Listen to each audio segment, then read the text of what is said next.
दोस्तों, फलस्तीनियों पर होने वाले जुल्मों पर अब दिल कटने लगा है। हर रोज एक ऐसा वाकया सोशल मीडिया पर वायरल होता हुआ नजर आता है जिसे देखकर लोगों के दिल गमजदा हो जाते हैं। ऐसा ही एक वाकया फलस्तीनी 5 साल बच्ची के साथ भी हुआ, जिसका दादा उस बच्ची के मुर्दा वजूद को गोद में उठाए इजरायली फौजियों को बद्दुआएं दे रहा था, रोते हुए अल्लाह को पुकार रहा था। दोस्तों, इस बच्ची के साथ इजरायलियों ने जो सफाकी दिखाई थी वो सुनकर शायद आपका दिल भी खून के आंसू रोने लगेगा। लेकिन इसके बाद अचानक जो कुछ उस मुर्दा बच्ची के साथ हुआ वो देखकर लोग अपनी आंखें झपकना भूल गए। अल्लाह ताला ने ऐसा करिश्मा किया जिसने इजरायली फौजियों के होश उड़ा कर रख दिए। दोस्तों, इससे पहले कि हम इस वाकये को बयान करें, आपसे गुजारिश है कि वीडियो को आखिर तक जरूर देखिएगा। दोस्तों, ये वाकया शुमाल गाजा पट्टी के करीबी इलाकों का है, जहां इजरायली फौजियों ने फलस्तीनियों के खानदान नजरे आतिश कर दिए। कहीं बम धमाके तो कहीं गोलियां, जैसे कयामत बर्पा हो गई। जहां हर तरफ जुल्म का बाजार गर्म हो, वहां एकदम अल्लाह के करिश्मे जा बजा नजर आने लगते हैं, जो कि दुश्मनों के लिए खुली तंबीह है कि बाज आ जाओ, वरना अगर मैं गुस्से में आ गया तो तुम सब बर्बाद हो जाओगे। ऐसा ही आजकल इसराइल के साथ भी हो रहा है, लेकिन उन सब की आंखों पर कुफर की ऐसी पट्टी बंदी है कि उन्हें कुछ भी दिखाई नहीं दे रहा। दिल गुनाहों से सिया है। फलस्तीनियों पर जुल्म कर कर के उनके दिल पत्थर हो चुके हैं। आए रोज सोशल मीडिया पर कोई न कोई ऐसा वाकया दिल दहलाने के लिए मौजूद होता है कि जिसे देखकर लगता है कि दिल सीनों के अंदर ही फट जाएंगे। दोस्तों, ये वाकया मासूम सी 5 साल बच्ची के साथ पेश आया, जिस पर इसराइलियों ने वो जुल्म उठाए कि अल्लाह की पनाह। दोस्तों, ये मासूम सी बच्ची शुमाली गजा पट्टी के इलाके में अपने वालदैन और दादा दादी के साथ रहती थी। सुबह सुबह वो छोटे से मदरसे में कुरान पाक हिफ्ज करने जाती थी। उसके दादा उसे खुद मदरसे छोड़कर आते और जब मदरसे की छुट्टी होती तो ले आते।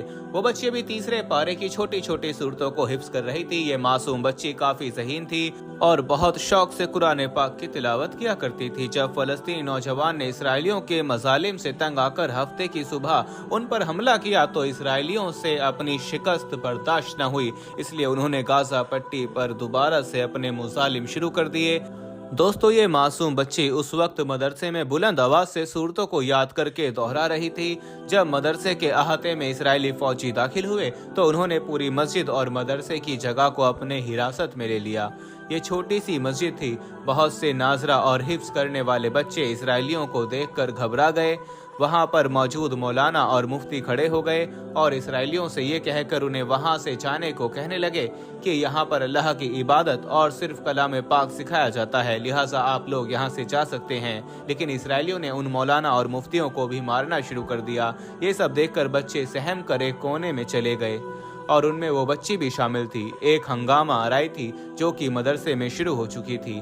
बहुत सारे मौलवियों को वहां पर हाथापाई हो गई और बात झगड़े तक पहुंच गई। फिर एक मौलाना लड़के ने तमाम बच्चों को एक कमरे में बंद कर दिया ताकि उन्हें कोई चोट न लग जाए। लेकिन चंद इजरायली फौजियों ने उस हाफिज बच्चे को भी पिस्टल के बट से मारकर उसके सर को जख्मी कर दिया, जिस पर उसके सर से खून निकलने लगा। उसके बाद इजरायली फौजी ने कमरा खोला और कमरे में दाखिल हो गया और वहां अपने इजरायली फौजियों को भी बुला लिया। तमाम मुफ्ती और मौलाना को इजरायली फौजी जख्मी कर चुके थे। सबका रुख अब उन बच्चों की तरफ था। तमाम बच्चे सामने कोने में खड़े थे। वो इजरायली फौजी अंदर दाखिल हुए। इजरायली फौजियों को देखकर तमाम बच्चे सहम कर एक दूसरे के साथ सिमटने लगे। मदरसे की जो जगह थी वहां पर सिर्फ छोटे बच्चे ही हिफ्ज और नाजरा करते थे। बड़े बच्चे शाम को आते थे।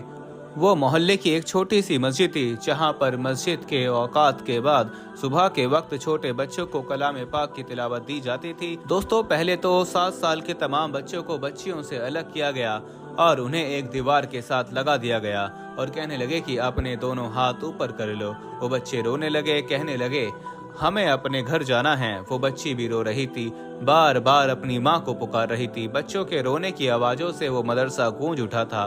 फिर इसराइलियों ने उन बच्चों को एक साथ खड़ा करके एकदम ही सब पर फायर चला दिए।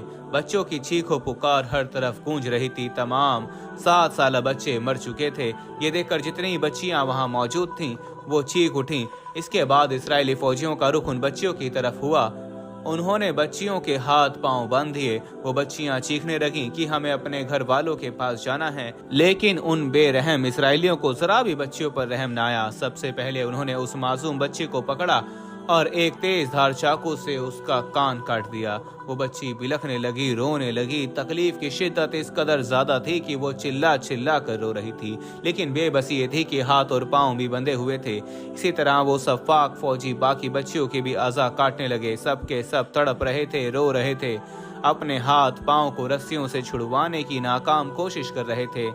दोस्तों, जो तकलीफ उन बच्चियों को दी गई वो नाकाबिले बर्दाश्त थी। वो सफाक फौजी छुरी से उनका वजूद काट रहे थे, जिस पर वो बच्चियां चीख रही थीं, दर्द से तड़प रही थीं, और इसी तकलीफ की वजह से आखिर वो बच्चियां अल्लाह को प्यारी हो गईं। इसराइलियों ने जब अपने बदले की आग बच्चों के खून से बुझा ली तो फिर वहां से वापस चले गए। वहां पर मुफ्ती और मौलाना अभी भी जख्मी पड़े थे। थोड़ी देर बाद जब बच्चों के माँ बाप वहां पहुंचे तो ये सब देखकर रोने और तड़पने लगे। उस बच्ची का दादा भी उसे लेने आया था, लेकिन वहां मौलाना और मुफ्ती को जख्मी देखकर सब घबरा गए, और जब कमरे में देखा तो शहीद बच्चों की लाशें देखकर उनके दिल फट कर रह गए। उस बच्ची के दादा ने अपनी पोती को मुर्दा हालत में देखकर रोना शुरू कर दिया। फिर उसने अपनी पोती को गोद में उठाया और बाहर निकल गया। गली में चिल्लाने लगा, रोने लगा, कहने लगा, या अल्लाह, इन इसराइलियों को उनकी बेहसी और सफाकी की सजा दे, जिनकी जुल्म की कोई इंतहा नहीं। उन्होंने हमारे बच्चों को बेदर्दी से मारा है। परवरदिगार, इनको इबरतनाक मौत दे दे। मेरी पोती तेरे कलाम पाक को पढ़ते हुए शहीद हुई है। अब तू ही अपना कोई करिश्मा दिखा दे। अपने पाक कलमात की बरकत से इसराइलियों को उनकी सजा दे दे। अभी भी वो अल्लाह से रो रो कर फरियाद कर रहा था और अपनी पोती के मुर्दा वजूद को हाथ में पकड़े हुए जा रहा था।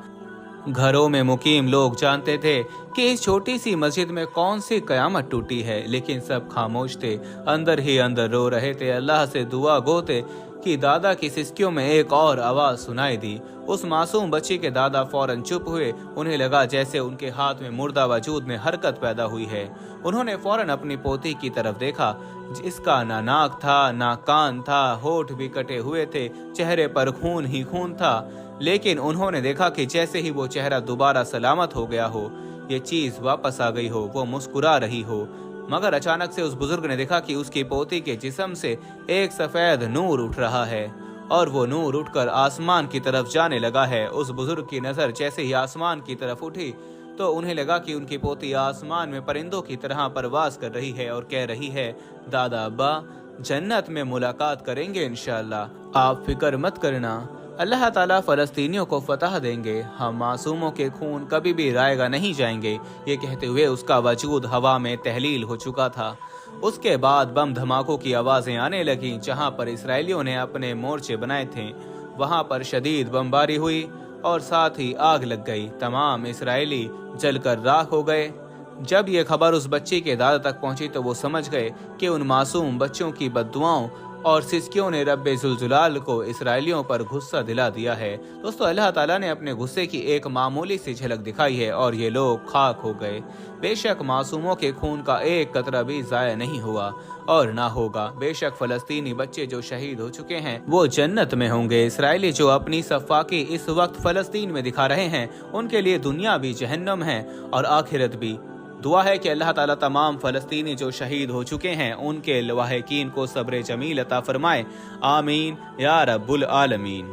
दोस्तों, कमेंट बॉक्स में आमीन लिखकर आप भी फलस्तीनी बहन भाइयों के लिए दुआ में शामिल हो जाएं। मुझे अगली वीडियो तक के लिए इजाजत दीजिए। फी अमानिल्लाह।